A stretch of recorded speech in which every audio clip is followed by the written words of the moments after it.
Hello guys and welcome to the first ever tutorial on my second channel. You guys are probably here from my main channel, so if you haven't pressed that subscribe button yet, please consider subscribing and ringing that notification bell because there are plenty of tutorials to come. This first thumbnail tutorial is teaching you guys how to make something like this, which is a screenshot tutorial. There are gonna be different thumbnail tutorials in the future with different styles, but I'll teach you guys how to do something like this. We're gonna try recreating this the best we can in this tutorial. You guys have probably seen this video on my main channel. If you haven't, go check it out because it's a pretty cool video. This is an example of a screenshot thumbnail, and what you guys need for this tutorial is obviously Photoshop. I won't really be including the basics of Photoshop in this tutorial. You could go search up how to use Photoshop and all of that. But yeah, I won't be teaching that stuff. So if you're not super familiar of how Photoshop works, just search up a tutorial for the basics. And you also need Replay mod, which is a mod for cinematic shots, something like this. You can download the mod for Forge, or if you have Bad Lion Client, that also works because Bad Lion Client has that mod. This is like the only client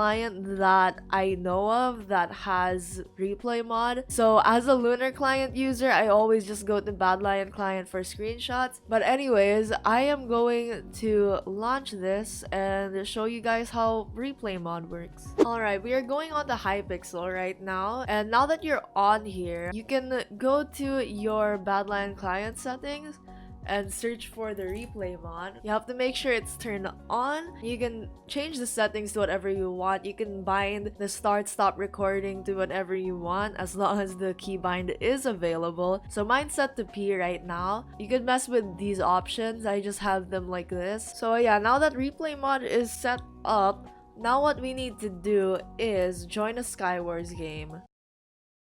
Once you're in a Skywars game, just press whatever keybind it is to start recording. I pressed P, so now you can see an icon on the top left that indicates that we are indeed recording. So we're just gonna be doing this quick game. And why are the chests invisible for me? Oh no, what is this? Wait, where's the other chest again? Oh, it's here. Yeah. But anyways, since we're trying to take a screenshot for a Breezely thumbnail, we have to try the Breezely, although I'm pretty sure I'm just gonna fall off. But anyways, I mean, it doesn't really matter if we fall off. We just need to like Breezely.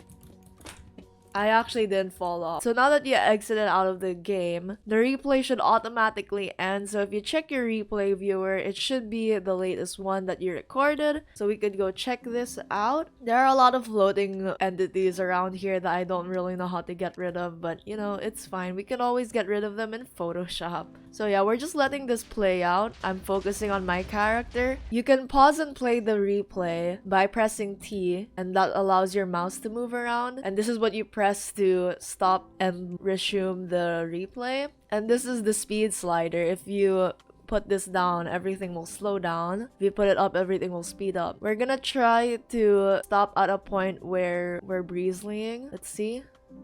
Okay, so we can end it right there, maybe. Or maybe we should wait until more blocks is placed. Yeah, something like this. Now, it's kind of annoying because that person is standing right there, so it's hard to get a better angle. I guess we could do something like this. Honestly, taking screenshots like this is really up to your creativity and like personal preference. So we're gonna go with something like this. You have to make sure to press F1 to get rid of all of like the name tags and whatever. And to take a screenshot, all you need to do is press F2 on your keyboard, and that should take the screenshot. We can move on to Photoshop now. Alright, now we have to locate this screenshot, and to do that, we have to go to where the Minecraft folder is. So you can either do Windows key plus R to do the run command, and then you have to put %update a percent in this area right here, or you can just type run on your search. It does the same thing. So you can press OK, and this folder should be brought up. I'm pretty sure the first one here would be .minecraft, so just open that, and there should be a screenshots folder, so you can go all the way to the latest one which we took, which was this. So yeah, we have located the screenshot that we took right now. So what we can do now is make a new project,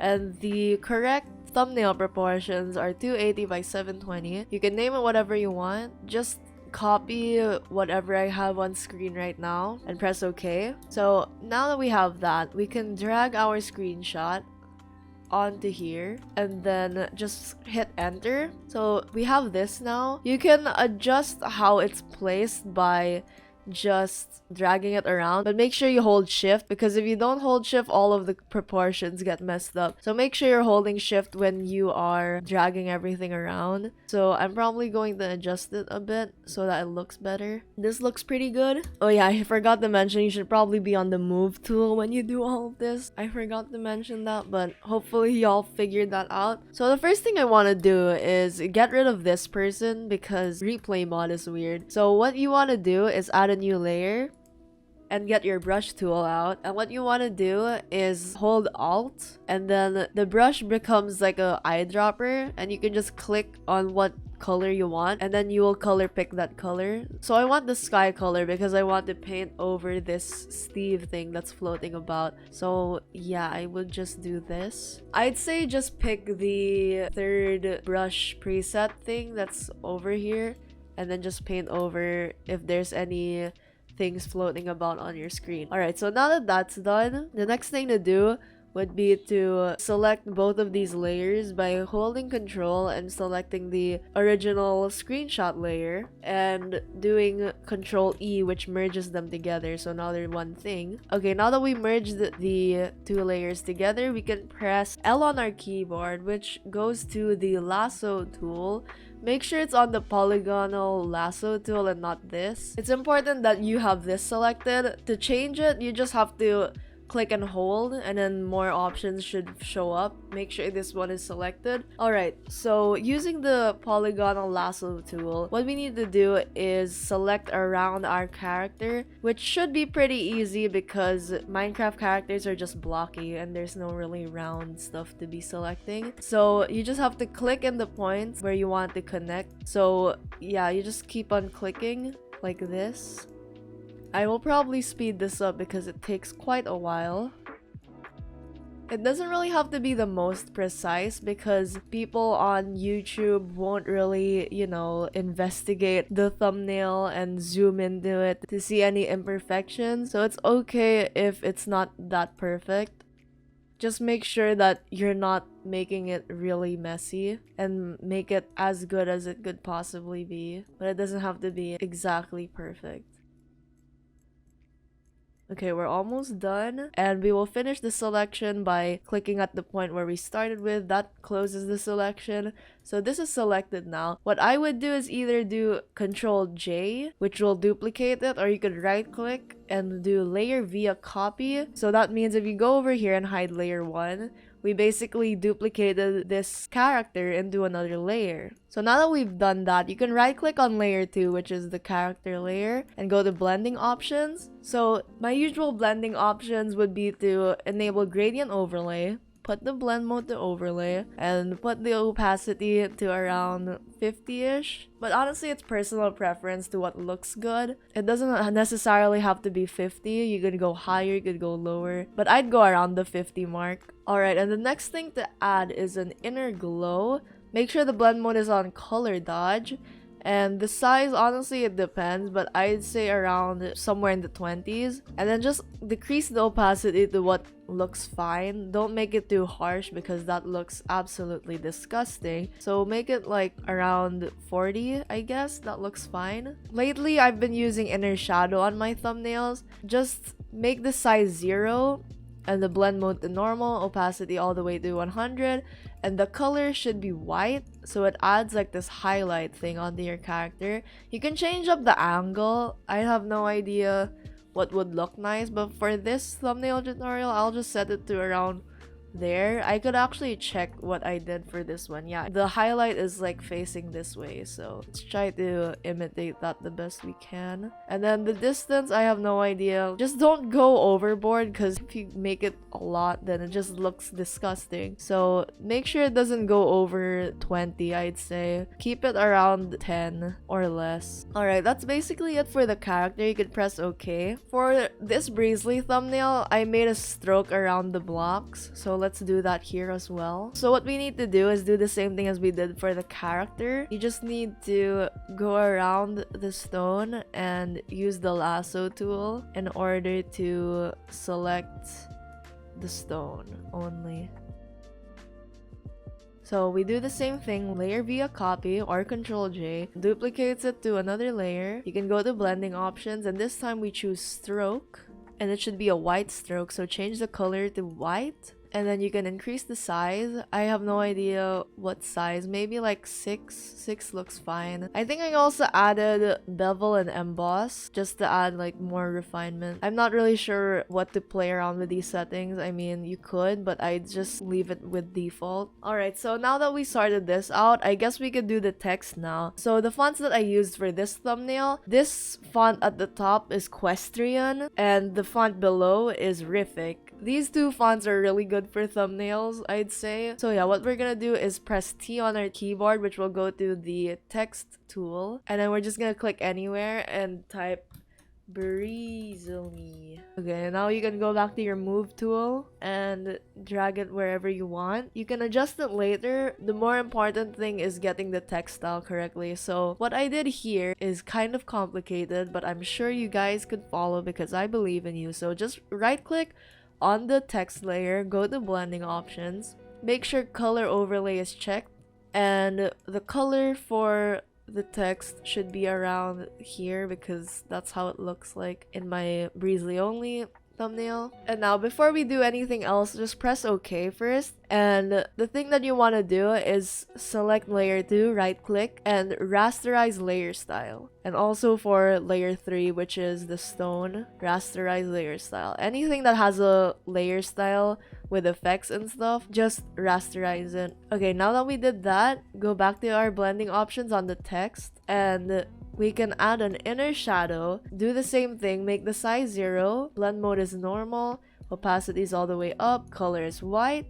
But this time, our angle should be set to 90. But honestly, you could do a different angle. I just feel like 90 looks the best. And the distance, it could be around 8 or 7. Again, personal preference. Okay, now that we did the inner shadow, we could go to drop shadow. And then we decrease the size to 0, blend mode normal, opacity 100. And I'd say the drop shadow should be the color of the text but darker. So yeah, just make a darker color, something like that. And I'd say the distance should be 6 or 7 or whatever looks nice. Okay, now that we did this, you can press OK, and then you can right click, rasterize layer style, and then right click on the text again, and then choose blending options again. As you can see, our effects thing reset. So now we could add more effects, just like the stroke, which usually I would choose a darker color, a darker orange in this instance. And I don't really know how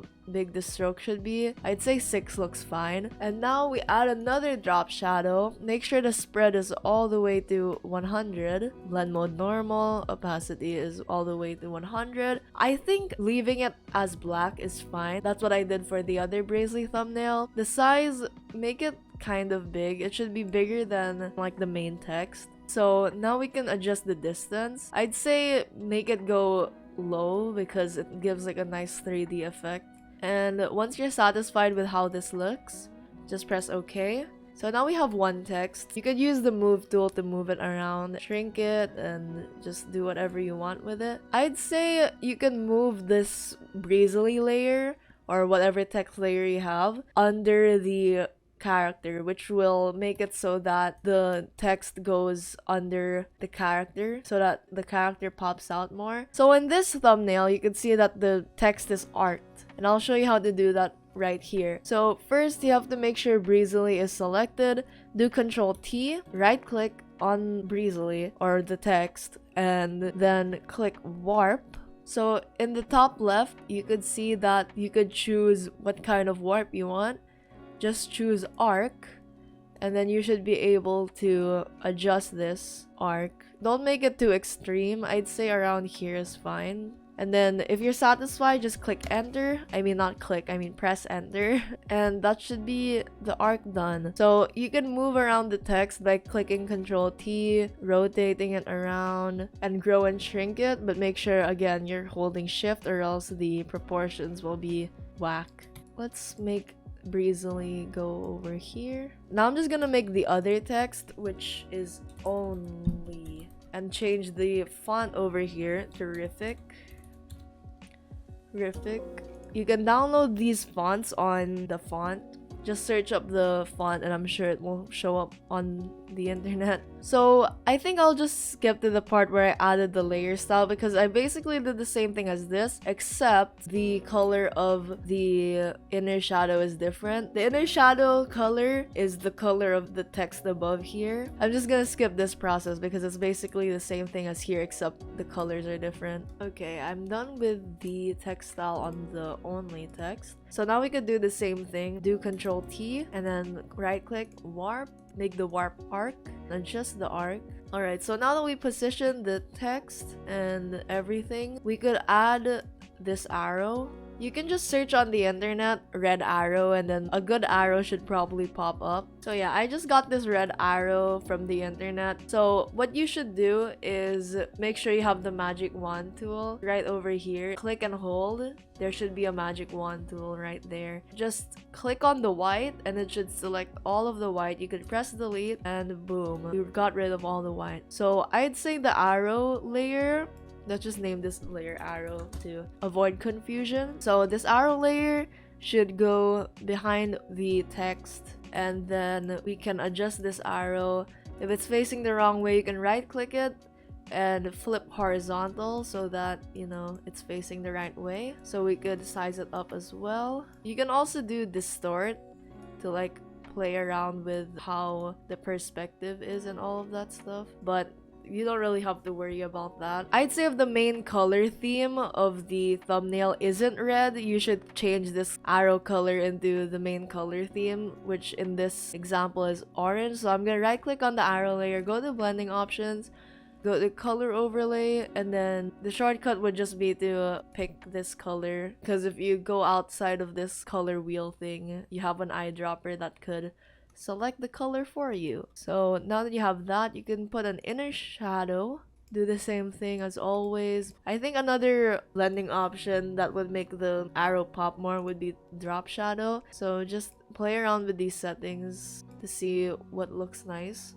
So yeah, that's basically it for the text, arrow, and what you do with the screenshot. So the next thing now is to do a finish, because if you look at this, it looks way duller than if you look at this, right? So you would need to brighten everything up. And to do that would be to add an adjustment over here. I usually click on the vibrance thing and put the saturation quite high. I'd say around like 20 to 30, that area. And then the vibrance should also go up. The lighting in general of this screenshot isn't really that good, but that's okay. But yeah, now that you adjusted this to make everything look more saturated, you can go do another adjustment, which is curves, and then make a sort of S shape with the curves, or you could like make everything have less contrast so it has a nice flat feel to it. But then I'd say you can do like an S shape. Yeah, that's basically the thumbnail finished. If you want, you could go to the rectangle tool, then make sure the fill is off and then the stroke is white, and then just make a random rectangle. Go to your move tool and make the rectangle fit the edges of the thumbnail, and then you can change the stroke width by going to the rectangle tool and then just changing the width. I'd say 15 is fine. And now you can go to this, it says normal here, just change it to overlay so it does like a nice highlight. I'd put the opacity low, maybe to around 50%, and boom, that's a thumbnail. To save the thumbnail, just go to file, save as, go to the folder where you want to save it. For me, I have a thumbnail folder, just name it whatever you want, I don't know, and then just click save. That saves the PSD file. If you want to actually use it on YouTube, just do file, save as again, change the format from Photoshop to PNG, and save.